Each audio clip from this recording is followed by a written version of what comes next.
Mga kapuso, palakasin po natin ang ating resistensya at ugaliin ang paghuhugas ng kamay.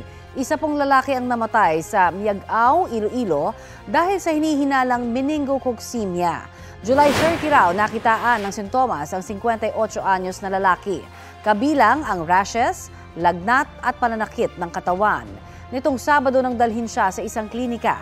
Kinabukasan, inilipat ang pasyente sa isang ospital kung saan siya binawian na ng buhay. Agad siyang inilibing alinsunod sa guidelines ng Department of Health. Nagsagawa na ng contact tracing ang Miagao Health Office. Mga kapuso, nakahahawang sakit po ang meningococcemia na dulot ng bakterya.